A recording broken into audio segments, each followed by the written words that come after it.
ఇస్తుందో అక్కడ ఏమవుద్దంటే ఏ పని అయితే నువ్వు చాలా ఉన్నతంగా చేసుకుంటూ వెళ్ళిపోతున్నావో అక్కడ బ్రేక్ పడిపోయి సడన్గా నువ్వు కింద పడిపోతావు. ఎందుకంటే ఎక్కడైతే అహంకారం స్టార్ట్ అయిందో అక్కడి నుంచి మనకి పతనం స్టార్ట్ అయిపోద్ది. అందుకని ఏం చెప్తారు, ఏం జరుగుతున్నా సరే అంతా స్వామివారి దయ అని చెప్పడం అనమాట. అందుకని చూడండి, పెద్ద పెద్ద సాధువుల దగ్గరికి వెళ్ళి మనం నమస్కారం చేస్తే వాళ్ళు కృష్ణార్పణం అని ఇస్తారు. మనం ఇచ్చేదేం వాళ్ళు తీసుకోరు. ఎందుకంటే వాళ్ళకి తెలుసు వాళ్ళ సాధన కూడా జరుగుతుందంటే భగవంతుని సహకారంతో జరుగుతుందని. వాళ్ళకి ప్రతి క్షణం గడుస్తుంది. లేకపోతే పూటకి ఏదన్నా తిండి అవని ఇంకోటి అవని ఏ అవసరాలైనా సరే తీరుస్తారంటే ఎవరు తీరుస్తారు? భగవంతుడే తీరుస్తారు. నిన్న ప్రేమానంద్ మహారాజ్ చెప్తారు, మనకి చెప్పారు కదా, ఆయన చాలా చిన్న వయసులోనే ఇంటి నుంచి పారిపోతారు. మధ్యాహ్నం 12 గంటలకు పారిపోవడం అంటే వాళ్ళ అమ్మగారికి అంటూనే ఉంటారు.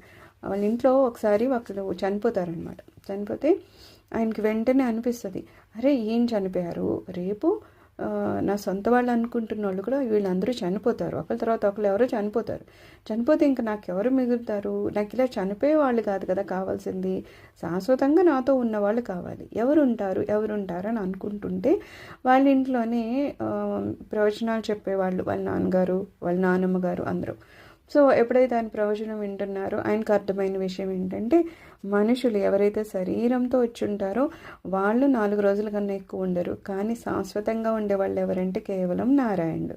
కాబట్టి నేను నారాయణ పట్టుకోవాలని చెప్పి ఆయనకు అనిపించి వాళ్ళ అమ్మగారికి అంటూ ఉంటారనమాట, అమ్మ నేను వెళ్ళిపోతాను, భగవంతుని కోసం నేను వెళ్ళిపోతాను అని చెప్పి అంటూ ఉంటే అబ్బాయి చిన్న పిల్లాడేమో వాళ్ళ అమ్మగారికి అనిపిస్తుంది ఏదో అంటే ప్రవచనాలు వినే వాళ్ళకి వైరాగ్యం వస్తూ ఉంటుంది కదా, శాశ్వతంగా రాదు కానీ అప్పటికప్పుడు కాసేపు అనిపిస్తుంది అనమాట, నిజమే కదా ఇల్లు వదిలేసి వెళ్ళిపోతే బాగుంటుంది, శాశ్వతంగా భగవంతుని పట్టుకుంటే బాగుంటుంది. అలాగే అనిపించి ఆ అబ్బాయి కూడా కాసింత వైరాగ్యం వచ్చి వెళ్ళిపోతాను అంటున్నాడులే అనుకొని వాళ్ళ అమ్మగారు పాపం పట్టించుకోకపోతే ఒకరోజు అలాగే అమ్మ నేను వెళ్ళిపోతున్నాను అని చెప్పేసి ఆయన కాశీ వైపుకి బయలుదేరితే ముందు ఒక అడవిలో ఒక పాడుపడిన శివాలయం ఏదో కనిపించింది.